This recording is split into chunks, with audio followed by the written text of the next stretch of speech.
You're listening to Spark TV, where we bring you daily interviews with real women in business at all stages. I'm your host, Danielle Lewis, and I am so grateful to have you here.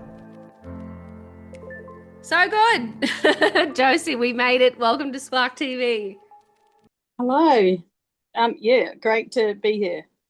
It's not great to be here. You don't want to be here, do you? Uh, Sometimes it's nice to take a little break and work on the business instead of in it. And at this time of year, there isn't time for anything. So, and I've been hiding from this since April. So I thought I should get big girl pants on and do it. I love it. I love it. And now you can end the year ticking that box. Exactly. So Exactly. good. I know. Well, I love it. Let's start out by telling everyone who you are and what you do. So my name is Josie and our last name Robinson, and Robbies by Mrs. Pickles, which is me, which is what people call me. I don't get called I'm Pickle Onion Woman or the Pickles Lady or you smell great, but it's because I smell of pickles, not perfume. So that is who I am. And it's named Robbies because it's a tribute to her grandparents. So my nana used to make all this, and my granddad grew it, and I'm both of them in the one. I love to do both.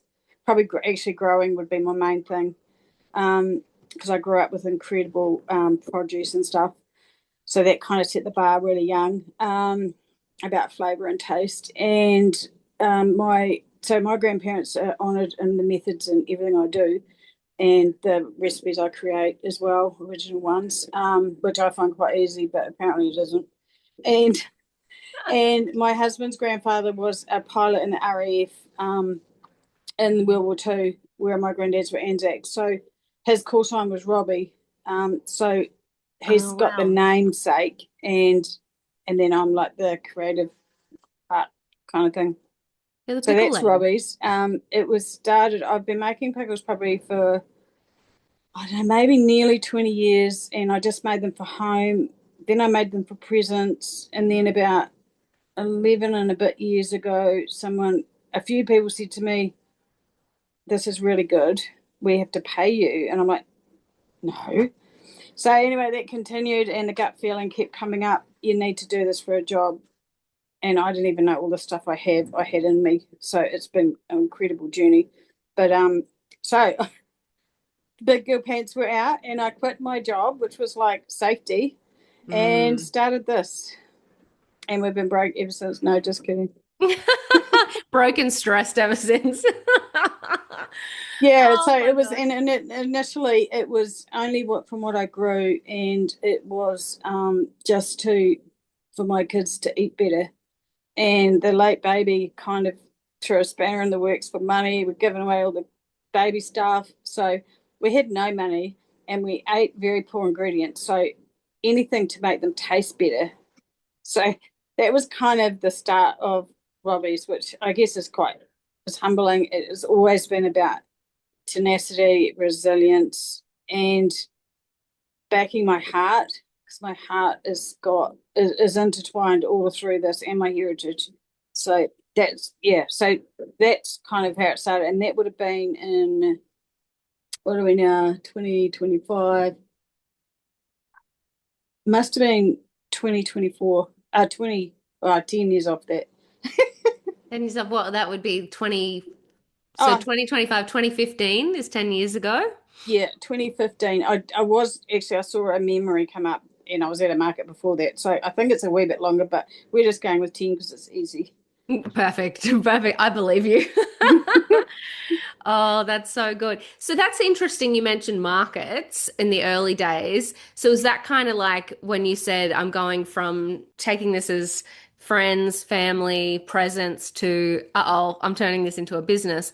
Were the markets kind of the first venture into getting it into other people's hands? I would say it was an induction of fire. Like, it was horrific learning the market world and all of Mm, that encompasses. But yes, it was because effectively all we're doing was spending money, but we weren't recovering any. mm. And I had I guess, a big sales admin, financial background in my work, my paid work, and my old life, and I kind of knew inventory management, I knew sales, I knew ordering. There's a heap of stuff that I loved doing and was able to do that I Mm, already had. So, but the problem has always been that my heart is huge, and that doesn't always make you the right amount of money. So it's been a battle. Like when your heart's not in it, like my old job, it was brain and relationships mm, and easy, really, because you just had to make sure that you followed up and you did what you said you were going to do. And yeah. that, and that was great. And I was top in sales where I worked, and I've always been that. So I guess But it's it's so been really different hard with the when it's heart. your love and you go, you don't want to be like, hey, buy my pickles. Because you're like, I love my pickles and I just want you to love them too. And like, And I want people to eat better too. So there's been mm, some like core values right from the start where I would like I changed my Nana's Worcester sauce recipe. I changed how you spell it. I put an H in it, which confuses everyone. But I changed the treacle to organic black straight molasses, like loads of minerals and vitamins. So, I have a black sauce that has apple juice and has that, and that's the only sweetened thing. So, and it's mm, really, really good for you. So there's been some stuff that I have never compromised. But I guess what I was trying to say before, and I got all lost, is that the head and the heart need to work together, but mm. you need to show your heart so that people get why you do it and how much you love it and what it means to you that they are eating better because of what you've created. Yeah, I love that. And I think it is your point of difference, right? I Oh, think people, absolutely. Yeah. when Yeah, there's heaps of I am. businesses out there. I go to great lengths to have great ingredients, and I grow some if I can. I just physically don't have the time. I've hand peeled 5 ton of pickled onions for like I don't know how many years. Wow. Hands aren't straight anymore, but I really love it, and I still get excited when I see beautiful produce or I see a really nice Mm. onion, like pickling onion. I just want to peel it. Like I still have that excitement and passion that I had right at the start. So then that kind of drives the crazy hours and the crazy things that I do. But Yeah. at the same time, I still love it. How do Absolutely still you love it. do you have like a secret for holding on to that love for it, or is it just in you? Like I think it's if a good some part of in within me, instincts and things like that. But also, well, sometimes when you're really down and really tired and something's gone wrong and you're just like bah humbug. yeah. Um, there's this really cool thing that happens, and I don't know where it's going to come from, but this little thing comes through like a big order or like a something or a thank you from someone. It's a beautiful little message, and that kind of reaffirms that I am doing the right thing. Mm-mm, definitely. Um, but yeah, and I make friends. I make friends. I have good relationships with my customers and my suppliers and stockists. So and they know I'm straight up. They know I'm honest. They know I'm really hardworking, and they get it. They know my why and my how, and because they've a lot of them have been there right since the beginning. Wow. Yeah, it's pretty cool. It's so cool. And I just love the heart does win when you show people that you're passionate about something and you stand for something. People actually do really appreciate it and buy into that as a business. Yeah, and I've kind of gone like chefs, like a lot of amazing chefs in New Zealand. I know, and like we talk or we're friends. Mm. That blows my mind that they want to be friends with me, but because they're like so important and amazing, and yeah, I don't see me the same way. Probably Well, you incredibly are. humble. Yeah, yeah, but like, do you know of Peter Gordon? Yeah. We're friends, and he is the Wow. most amazing, beautiful human ever you could meet. Oh my gosh. And Nadia Lim and the World Burn team, they have us on the shelf, but I know Nadia as well, and there's lots of other people that in Southland that are doing incredible things, and I think the passion and the love for what I do, I see in those people, and that's the space we talk in. So Yeah. that's how I see them as well. It's like amazing people doing amazing things, but we all have this love and shared passion. And in that place, we're all mutual, like we're all the same. So, yeah, so I have this really eclectic group of all sorts of people that buy our products and make recipes with them in restaurants and stuff. And it's like, and people that have to have our stuff at Christmas, and like there's a few of those. But you know, it's it's just a beautiful thing. And I've been on. I was mentioned on Country Calendar last year, and that caused a bit of chaos. And I've been on radio interviewed and things like that. I've won some really big national awards, which caused lots of changes and challenges. And I Mm. guess once you nail some of those, you have instantly have credibility. But the background is you better make sure that your ducks are in a row because you're going to be under the most pressure you've ever been under because everyone wants some of it, Yeah. you It's know. interesting. People don't talk about that success is actually hard. Oh, absolutely. Everyone just goes, I want $1 billion business. And it's like, well, can you actually facilitate that? Can you actually service those customers? Do you have enough product? Do you have enough inventory? Do you have enough bandwidth? It is exactly right. And people don't talk about success either. Mm, It's not a common thing because it's that tall poppy thing.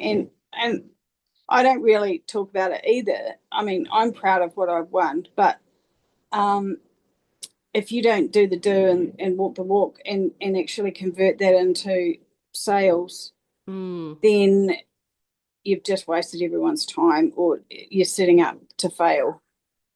So that's something I have learnt. But yeah, I just I love the space that we're in. And I love the respect, I guess, from my peers and from others. And I guess looking at it all holistically, which is probably my strongest thing. mm. I love that space. I really do, and I really love what I do, and I'm proud to put labels on my jars. And I will drive my babies all around to get them on the courier or whatever I have to do to get stuff to people that need it. So I kind of that can do attitude and get shit done. That's completely me. That's how my brain works. So yeah, it's difficult because your heart is vulnerable when it's on your sleeve, but it's Mm. also part of the authenticity. Yeah, it's an interesting conversation, isn't it? You know, your success has been as a result of being so passionate and committed to what you're doing, but that is also one of the hardest parts about business because you are so invested in it and it is so personal to you that the highs are high and the lows are really low sometimes. Yeah, and sometimes you're running on empty, Mm, and you can't remember what day it is or what time it is because you're just in the zone for deadlines, you know. yeah. But we do get there. I think it's important to be true to yourself and for what you're trying to accomplish and be really clear about your goals and have some plans. I started this with no plans at Yeah. all, no directives, and then I got a mentor, and then I got some other people, and then I've had some incredible coaching from so many people. Like the village, it is a village, and so many people and help me over and over again because they believe in me and what I do. So I couldn't have done all that I've done without all of those people that have helped me. So I'm pretty grateful for the opportunities that I've had. Yeah. And, you know, but I mean, you have to capitalize on those opportunities. Absolutely, you do, and that's the problem with the heart and the brain. The heart Mm. has to be there, but the brain actually has to do the decision making and choose stuff. I'm currently about 53 products I make. Wow. It's Holy. it's No wonder you're ridiculous. stressed out. Oh yeah, yeah, and those onions are part of that group. And I make moonshine ones for the local moonshine distillery here, Oh, and I that's do all these cool. random things. You know, it is what, and I've got some new things that I'm going to release next year. And I do need to have that. The creative part of me cannot be a machine. I've got to Yeah. always play. So people call I make things. I put them in the garage to see what they'll do. Kind of like the pickle lab. Because I pickled mushrooms and I pickled kumi kumi. And like I done all these random things, and most of them people love and they're cool, but it's really expensive to release a new product, so you got to be really sure about it. But I just pickle stuff to see what they'll do. Yes. So yeah, and I love the creative freedom that I have because I have to have that, otherwise I lose interest.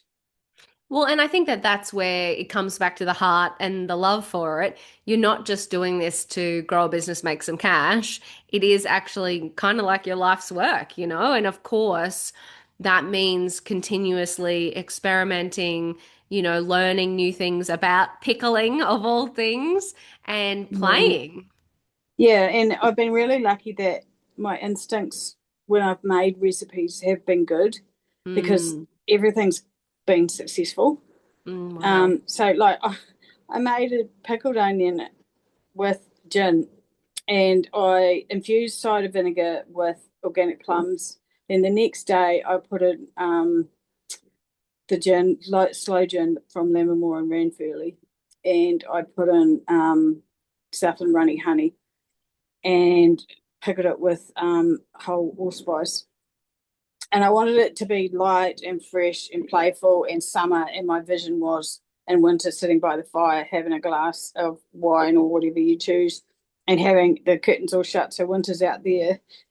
And in that moment, you're just having the best time because nothing in the world is better than right now, right then. So, Yeah. and that got me the onion. I entered in the New Zealand Food Awards, which is quite probably the most technical awards that we have because Massey University and the labelling and all of those, there's a lot of technical stuff that's assessed. And I became, from that onion became a finalist in the New Zealand Food Awards. And I got to go to Auckland and meet Kelly Brett, the cuisine editor and owner. And Wow. I sat with Royal Burn and the head judge. And it was like, blow my How am I mind here? completely. Yes. Wow. And then the next year, it got a silver medal in the Outstanding Food Awards. And I've got a few things like that have happened. So but it's just the cool people. I went and had Mm, lunch with Peter Gordon when I was up there and caught up with him at Homeland. And I went and saw Connie, who worked for him when I won because they were the ones that gave me the big award at the Outstanding Food Awards. So I went and had coffee with her and caught up on what she was doing, and then I got the awards and I went home. I didn't win the category, but I didn't feel like I'd lost because my mm, heart was so full from those people, you know. wow. And Yeah. that's crazy for a pickle woman, like crazy pickle lady from Gore. So I Mm, guess the opportunities and the beautiful people, and when you're true to your vision, you draw all those kind of people that are the same. yes. And Wow. they all help you in some way or another, or just give you a pat on Mm. the back, or give you a hug when you're throwing things.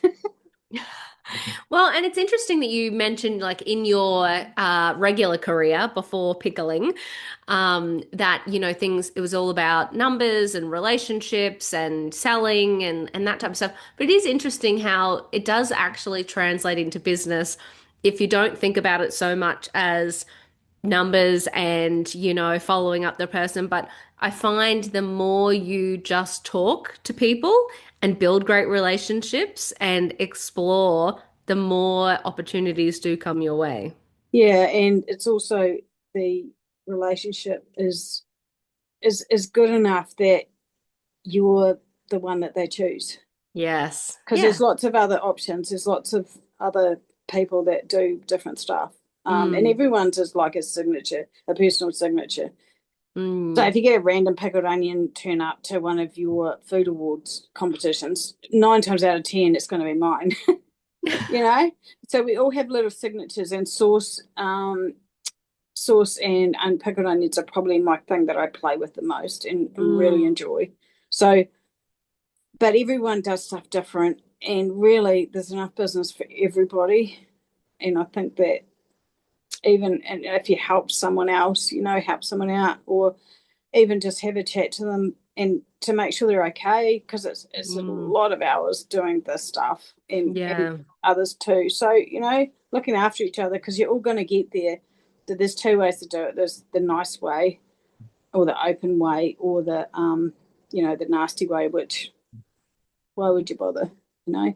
So I I guess it's and all about the genuineness and authenticity. Yeah, I love your statement. There's enough for everyone. There's more, there's always more. And actually helping somebody else doesn't actually detract from your business at all.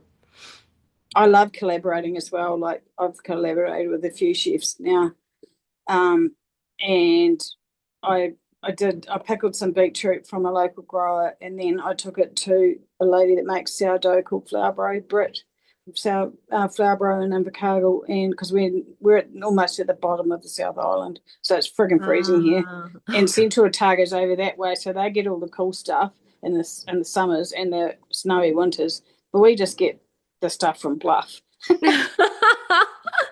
most of the time. Oh Yeah, but no. yeah. So collaborations, and I took that to Brit, that beetroot, and then she made a feta beetroot bread sourdough. Oh, So wow. like that's three people working together because of an idea. So, Yeah.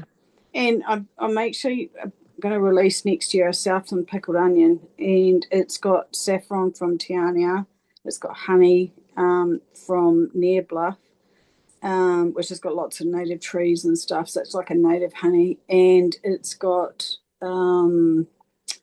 gin from Southland as well, and then me. So it's like four Southland producers will be in that onion when it's released. Wow. I know, and it's yellow, like iridescent yellow. It's so cool. Oh, this is incredible. So we talked about markets in the early days. How do you sell to people now? I've just been doing this year. I did some more fates. Last year, I pulled back from them because it is so fiercely competitive, and I don't know if it's the right space for me. When I was new and establishing, Yep. yes, but now it's kind of like the business end of it isn't. I have an expectation of what I should earn if I'm going Mm, out of town. yeah. So, and the expectations this year have not been met. So whereas I've got a massive amount of wholesale and I've got a Mm, website. So my thoughts are that there's some things I need to do so that the locals still know who I am and still I'm connecting and connected to them, because yep. they want to meet the maker or have Yes. a laugh with me or whatever. And the website is the best margin that we make, Mm-hmm. and the wholesale is very, very strong. And that's throughout New Zealand. And I've got people in Australia that if I could get it over there and navigate that, which I don't have the mind space for, Mm. that would sell it over there. And it has gone all around the world, but in hand luggage. Smuggling pickled onions around the Made to New world. Zealand food state. Yeah, I've had onions taken to Hawaii. That's Pickles, the hat. hilarious. I know. Yeah, so what I've done also is, because we've always had more demand than we could actually physically match or make. And that Mm, does my head in. And we've always been a really small team, like mostly me and one of my kids or some part-time people. But mm. none of them have the passion or the drive that I do, which I'm okay with. But they also don't have, not my kids. My kids are really good, but they don't have that high quality That mentality. attention to detail. Yeah, Yeah. yeah. So, and I feel like I'm just falling off the rat race, like the hamster wheel. I'm falling Mm. off it all the time, and then climbing back on it to fall off again. And so last year, I was approached by a people that did pickles and preserves and pickled onions, and they were wanting a lifestyle change, and they had all this machinery. Wow. And I went up there and saw it in January, and then the bank said yes, which was like, oh. So I bought an onion peeling machine. I bought a 70-litre pot, which is like just about as high as me, auto stirs, and a twin wall, which means basically that nothing in there will ever burn. But not that I'd cook it that long anyway. And all the benches, the cooker, the chiller stuff, like lots of stuff. Wow. Basically, a fit out of a commercial kitchen. So I got all that shipped down here in June, and the place that was supposed to go fell through. Now I've found another place, so I've got it all there, and I'm about to try and self fund and crowd fund a new site off site, so away from home, away Hmm. from family. Husband gets garage back.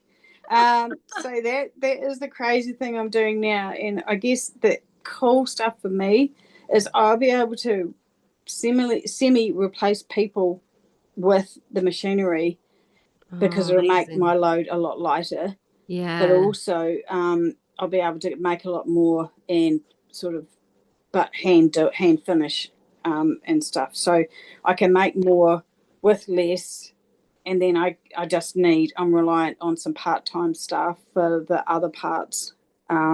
So that means that I can get on the hamster wheel and go for a decent run without falling off. Yeah, hopefully. I love it. It's wildly fascinating too, though. Like we're talking about year 10, year 11, and you've built such a good base of wholesalers, such a good client base, these amazing relationships. People know the brand, you're winning awards, but there's still more to do, right? Now you're like, okay, now I need to streamline. Now I need to get my energy back. How can I expand without it costing more? It's funny. There is no overnight success. This No. is a lifetime pursuit. Oh, absolutely. And I guess for me, I got to the point where I was like, I need to scale Mm, or I need to drop some customers and I'm not going to outsource yeah, because it will good. lose what it has, that Yes. flavor and taste. And so then that opportunity came up and I'm like, oh, I can scale on my terms. I like that. That is So so good. yeah, so I found a place. It's through a friend of a friend actually, and it's the old plant and research facility that used to have a lot of staff and now is pretty much empty. And on our label there is a picture of some mountains, which is the Hokanui Mountains, which are in basically the mountain range along the west, looking west from where we are. Mm, And I put that's on my label, made fresh and beneath the Hokanui Mountains. That is right outside the window of where I'm making the kitchen. oh Oh my God. God. I know. So Oh, yeah, I've got plenty. I'll have like admin, like a space, and I'll probably just walk from building to building. But yeah. inwards, outwards goods and admin are all going to be separate, and then I've got space to put everything. A space for pallets. It's Wow. like so blow my mind. So I'm very excited about that because I needed to have a mental break from Mm, never being able to achieve what I was trying to, and that is really really hard. So yeah. this is what I came up with. I love it. And I love also you said the words on your terms. It wasn't, I've got to grow for growth's sake. It is, I want to grow, but these are my boundaries. This is Yeah. like, because you've got to do this for another 10 years, so it has to be that passion and the love that has gotten you this far has to get you the next decade as well. Yeah, and it has to actually contribute towards my lifestyle as well, like Yeah. I need to get paid. Yes.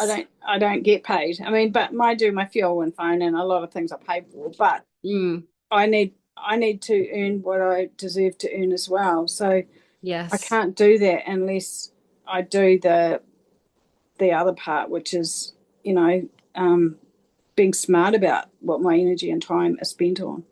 Yeah. So 100%. yeah, so that's probably me really. I think you're incredible, Josie. So, I always love to wrap up these podcasts with one last piece of advice. So, reflecting on your time in business, what would be a piece of advice that you would give to another woman on her business journey? Establish your core values that you will not compromise.